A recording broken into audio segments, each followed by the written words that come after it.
El Señor les bendiga, hermanos. Voy a pedirles que abran sus escrituras al libro de Éxodo, en el capítulo 13. Vamos a leer desde el verso 11 hasta el verso 13. Nuestra redención en Cristo es el título de nuestro mensaje de hoy.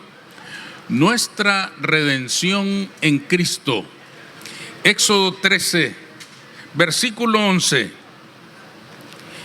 Dice, hermanos, así: y cuando Jehová te haya metido en la tierra del cananeo, como te ha jurado a ti y a tus padres, y cuando te la hubiere dado, dedicarás a Jehová todo aquel que abriere matriz, y asimismo todo primer nacido de tus animales, los machos serán de Jehová. Mas todo primogénito de asno redimirás con un cordero, y si no lo redimieres, quebrarás su cerviz. También redimirás al primogénito de tus hijos. Pueden sentarse, hermanos. La palabra clave, hermanos, de nuestro mensaje de hoy es redención. Aparece esa palabra redimirás en 2 o 3 ocasiones en estos cortos versículos que hemos leído. Y si ustedes se fijaron, la lectura de estos versículos nos plantea a nosotros el hecho de que en la palabra de Dios encontramos muchas veces algunos pasajes que nos hacen pensar mucho. Nos hacen pensar porque nos parece que las cosas que se dicen no tienen sentido. O más allá, y peor aún, muchas veces nos parece que lo que leemos está incorrecto. Nos parece que lo que la palabra de Dios afirma contiene un error. Esto es peligrosísimo porque involucra la posibilidad de que pensemos que algunos de los hechos de Dios fueron equivocados, erróneos, incluso malos. Pero lo cierto es, hermanos, que la palabra de Dios es infalible, no hay error en ella. Lo que necesitamos es examinarla un poco más con cuidado para ir descubriendo qué es lo que realmente quería decir. Tal es el caso de los versículos que hemos leído hoy. En general, el pasaje registra el momento en que el pueblo de Israel está por entrar en la tierra prometida. Y Jehová le da las últimas instrucciones antes de tomar la tierra, antes de que tomen posesión de su tierra. Entre otras cosas, el propósito de este recordatorio es que el pueblo no olvide que ellos fueron sacados por el brazo poderoso de Jehová, que no salieron en sus propias fuerzas, que no salieron con sus propios recursos, sino que Jehová les había librado de aquella esclavitud terrible que habían vivido en Egipto. Ahora están camino a su tierra, pero camino a la tierra el Señor les recuerda algunas cosas que todos ellos deben hacer. ¿Qué tenía que hacer el pueblo de Israel al entrar en la tierra prometida? Lo primero era redimir a todo primogénito con un cordero. ¿Por qué pedía esto Jehová? Para que no olvidaran que las vidas de sus hijos se las debían a él, porque el Señor los salvó cuando el ángel de la muerte entró en Egipto y cobró la vida de los primogénitos. El Señor salvó a los primogénitos de su pueblo. El Señor liberó a los primogénitos de su pueblo. Y cuando estas cosas suceden, hermanos, algunas personas se plantean interrogantes interesantes, pero las plantean de un modo equivocado. Una de las cosas que plantean es que cómo es posible que Jehová mismo haya decidido que los primogénitos de los egipcios tenían que morir. ¿Por qué tomar una medida como esta? La razón es, hermanos, que en aquellos tiempos se acostumbraba que el primogénito de toda persona era sacrificado a los dioses. Cuando ustedes leen el relato del Éxodo, o cuando han visto probablemente alguna de las películas más conocidas acerca del Éxodo, Ustedes se dan cuenta de que Faraón ya les dijo que se vayan, ya los dejó en libertad para que abandonen la tierra, pero poco tiempo después cambia de idea y envía sus ejércitos detrás del pueblo, y el Señor tiene que abrir el mar para que crucen en seco. ¿Por qué cambió de idea Faraón? Ya los había dejado en libertad, pero ahora comienza a perseguirlos otra vez. Cambió de idea porque se llenó de enojo y de furia, porque su hijo, que estaba destinado a ser sacrificado a sus dioses, en realidad había sido sacrificado para la gloria de Jehová. Muchas personas miran en este acto de reclamar la vida de los primogénitos un acto de violencia y de maldad de parte de Dios, pero en realidad lo que Dios hizo fue rescatarlos de aquella muerte terrible que le tenían asignada las creencias paganas de sus pueblos, y cobrar sus vidas para su gloria y llevarlos consigo a su paz. Es decir, el Señor no manda sino que sean redimidos. Redimir significa rescatar. Dios los estaba rescatando de aquella creencia, y justamente por eso, cuando están entrando a la tierra, el Señor le dice a su pueblo que le tiene que redimir a todo primogénito que nazca en la tierra. ¿Para qué? Para rescatarlos de aquella costumbre, una costumbre pagana que ellos mismos habían aprendido en Egipto. Y por eso nosotros leemos en el Antiguo Testamento y en los días de los profetas que los profetas amonestaban al pueblo para que no llevaran a cabo aquellas prácticas. En Deuteronomio 18:10 dice la Escritura: no sea hallado en ti quien haga pasar a su hijo o a su hija por fuego. ¿Por qué Deuteronomio mandaba? ¿Por qué la ley mandaba que no hicieran tal cosa? Porque ellos lo venían practicando desde que estaban esclavos en Egipto. El pueblo mismo de Israel tenía aquella práctica, y por eso Dios, ahora que entran a la tierra, les dice: ahora que van a estar en su tierra, no tienen que seguir haciendo esas cosas. Todo primogénito será dedicado a Jehová. El profeta Jeremías dice en el capítulo 30: porque los hijos de Judá han hecho lo malo ante mis ojos, dice Jehová. Pusieron sus abominaciones en la casa sobre la cual fue invocado mi nombre, amancillándola. Y han edificado los lugares altos de Tofet, que está en el valle del hijo de Hinnom, para quemar a fuego a sus hijos y a sus hijas. Por esta razón, hermanos, ¿se acuerdan de Jefté, el juez de Israel? Él dice: el primero que salga a recibirme será dedicado en holocausto para Jehová. Y la primera que salió a recibirle fue su propia hija. ¿Por qué se encontró en aquella situación? Porque su mente también estaba impregnada de esta idea de sacrificar a los hijos a los dioses paganos. Por esta razón es que el Señor, antes de que entren en la tierra, les dice: todo aquel que abra matriz será para Jehová. Es decir, ya no lo van a dedicar a sus dioses, ya no lo van a dedicar a dioses extraños en altares extraños, lo van a dedicar a Jehová, porque su vida me pertenece a mí. Este fue el propósito, hermanos, de recordarles esto al pueblo de Israel antes de entrar en la tierra.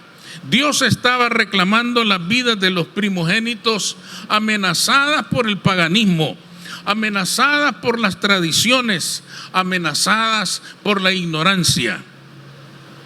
Esto es importante para nosotros hoy en día, porque todos sabemos que los hijos son herencia de Jehová. La Escritura dice que los hijos son herencia de Jehová, pero son suyos porque Él nos ha redimido a nosotros, los padres, para que seamos capaces de dedicarlos a nuestro Dios. Aunque ya son herencia de Jehová, los hijos todavía están amenazados por los peligros de este mundo.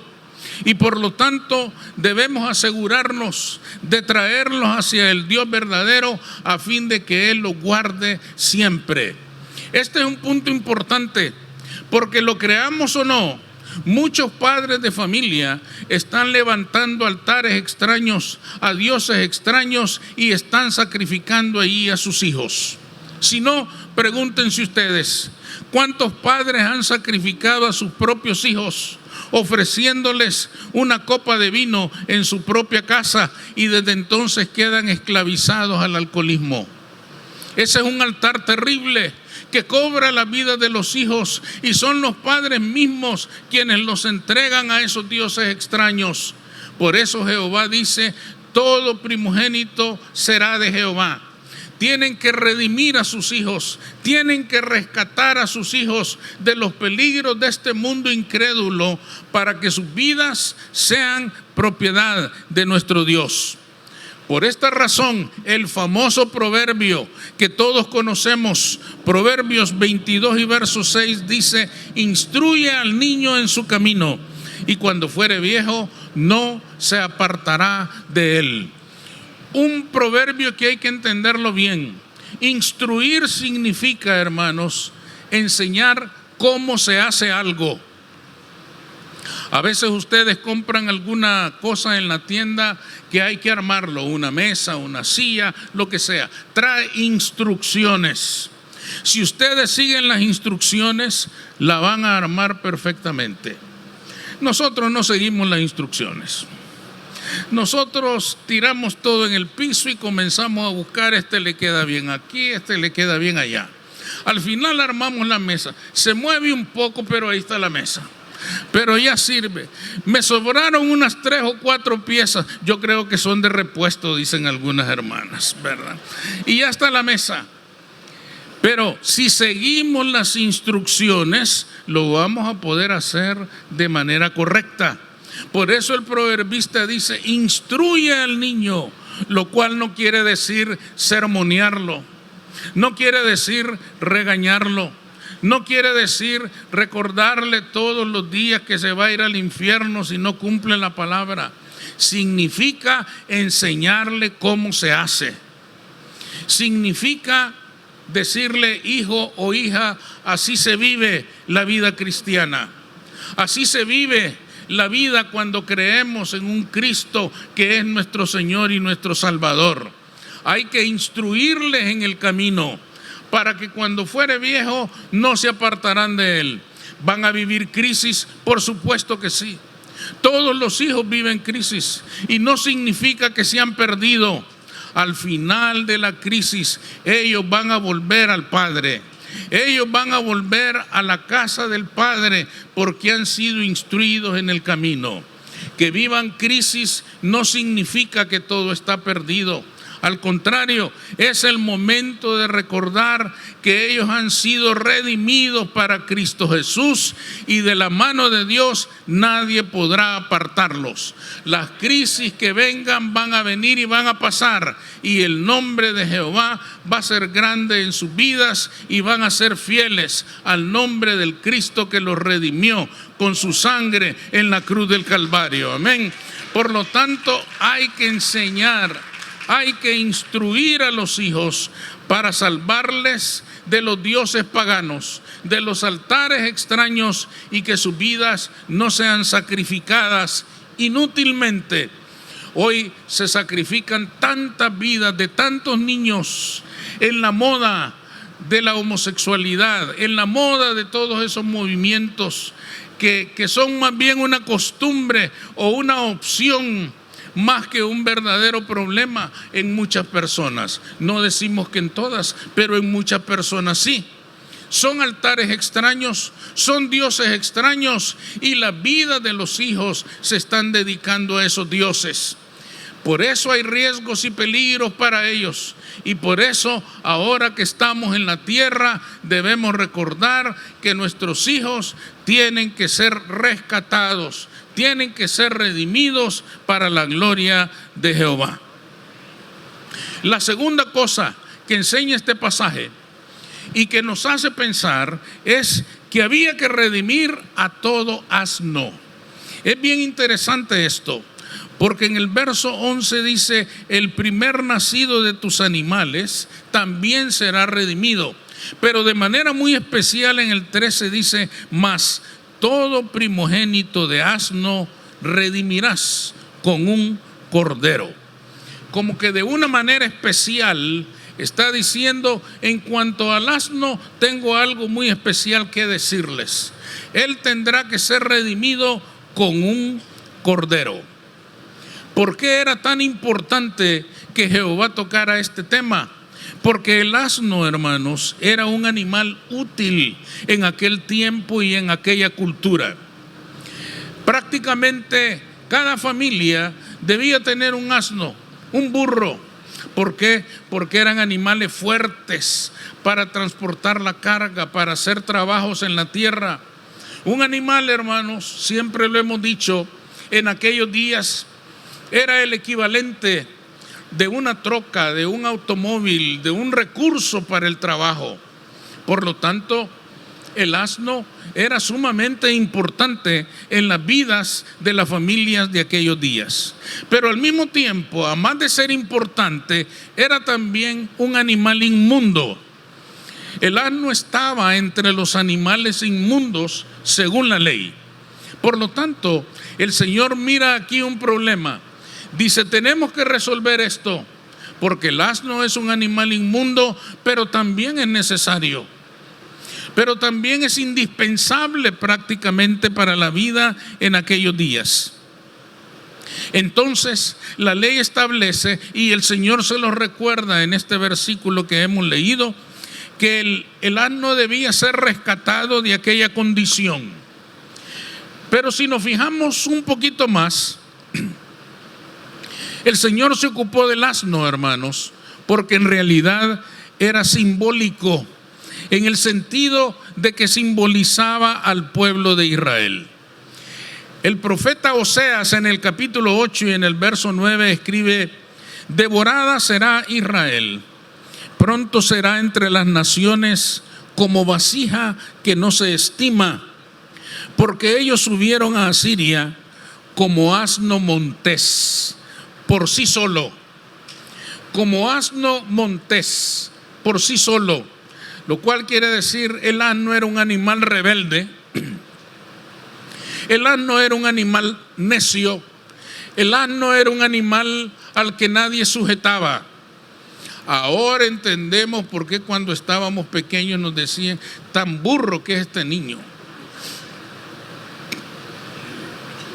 Porque no le hacía caso a nadie, porque no obedecía a nadie, porque era rebelde por naturaleza. El pueblo de Israel, hermanos, haciendo su propia voluntad, se alejó totalmente del consejo de Jehová y comenzó a hacer alianzas con reinos y reyes extranjeros. En este caso que hemos leído de Oseas, con Asiria, que al final los miraban como una vasija sin estima. Solo se aprovechaban de ellos y no sentían respeto ni aprecio por el pueblo de Israel. Lo saqueaban, le robaban, lo dejaban empobrecido y humillado, y es todo lo que ellos obtenían de estas alianzas.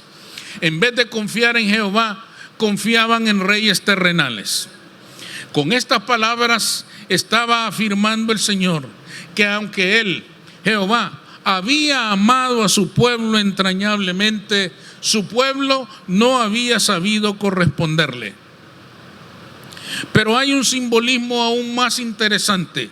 Siendo el asno un animal inmundo, no podía ser presentado delante de Jehová sin antes ser redimido. Y debía ser redimido con un cordero. ¿Por qué el Señor reclama esto? Porque estaba reafirmando la figura de Cristo Jesús, el Cordero de Dios que quita el pecado del mundo. Estaba diciéndole ya al pueblo de Israel que un animal como el asno, impuro por naturaleza, no podía venir delante de Jehová a menos que fuera rescatado de esa condición y para rescatarlo tenían que sacrificar un cordero. De manera que cada familia que quería tener su asno porque lo necesitaba, tenía antes que llevar un cordero y rescatar a ese animal para poder hacer uso de él con toda libertad. Dios deseaba entonces comunicar al pueblo desde aquel tiempo la realidad de un sacrificio superior que salvaría las almas de todo creyente que creyera en su unigénito. Si se fijan, hermanos, con nosotros pasó algo muy parecido. La comparación no es muy agradable, pero me parece que es bastante cierta. Nosotros también fuimos rebeldes. Nosotros también fuimos de dura cerviz. Nosotros también vivíamos según nuestra propia voluntad, por sí solos. No nos interesaba, nadie nos podía sujetar, nadie nos podía gobernar, nadie nos podía dominar. Vivíamos en un estado de rebeldía perpetuo. Nosotros nacimos en pecado y por eso vivíamos en esa condición. Y cuando reconocemos que estamos alejados de Dios y que somos pecadores por naturaleza, solo tenemos una de dos opciones: redención o muerte. O somos redimidos o morimos para siempre. Pero en nuestra condición de pecadores no podíamos ser redimidos con un cordero. Estamos hablando de nuestra vida, y nuestra vida para Dios es valiosa. Es tan valiosa que no le pidió al ser humano ser redimido con un cordero. Dios envió a su único Hijo para que fuera el Cordero de Dios que quite el pecado del mundo. Dios estaba diciendo: mi justicia es perfecta y yo quiero al hombre perfectamente redimido. Y para que el hombre sea perfectamente redimido, tiene que hacerse un sacrificio perfecto. El sacrificio perfecto fue el sacrificio de Jesús en la cruz del Calvario. Por eso es que ya no queda sacrificio, porque un sacrificio tan completo y tan perfecto como el de Jesús en la cruz no tiene comparación. Nada ni nadie puede comprar la vida condenada del ser humano sino la sangre de Cristo Jesús. Solo en Cristo hay salvación. No hay otra manera de alcanzar la salvación. Nadie puede venir al Padre si no es a través de Cristo. Yo soy el camino, la verdad y la vida, y nadie viene al Padre si no es por mí. No hay otra manera de que alcancemos ese rescate. No hay otra manera de que alcancemos esa redención. Nadie podrá jamás redimirse a sí mismo. Tampoco podrá redimirse a través del sacrificio de ningún animal, ni a través de ninguna penitencia, ni a través de ningún castigo corporal. El único camino para alcanzar la redención es creer en Jesucristo como nuestro Señor y Salvador. Él es nuestro Redentor. Él es el único que puede rescatarnos. Solo en Cristo hay salvación. Esta es la razón, hermanos, por las cuales el Señor no quería que su pueblo se olvidara de la redención de sus hijos al entrar en la tierra. No quería que olvidaran el hecho de que ellos estaban condenados por su naturaleza y que solo Dios los podía redimir. A ellos les dio métodos de redención conforme a la ley. A nosotros hoy, en el tiempo de la gracia, nos ha dado un solo recurso para ser redimidos: el sacrificio de Jesús en la cruz del Calvario. Y todo el que cree en Jesucristo será hecho hijo de Dios y cambiará su condición de pecador enemistado con Dios a hijo de Dios, amado de Dios. Por esto es necesaria la redención. Con razón, hermanos, la ley tenía que ocuparse de este tema. Para concluir entonces, la redención de nuestras almas es el más grande favor que podemos recibir de Dios, pero llega a nosotros solamente a través del sacrificio perfecto. La única moneda de cambio por nuestra alma es la sangre de Cristo. Nosotros no hemos sido comprados ni con oro ni con plata, sino con el precio de la sangre preciosa de Cristo Jesús, porque es lo único que puede pagar nuestras vidas. Amén. Por eso hemos sido redimidos en Cristo Jesús. Vamos a orar. Señor.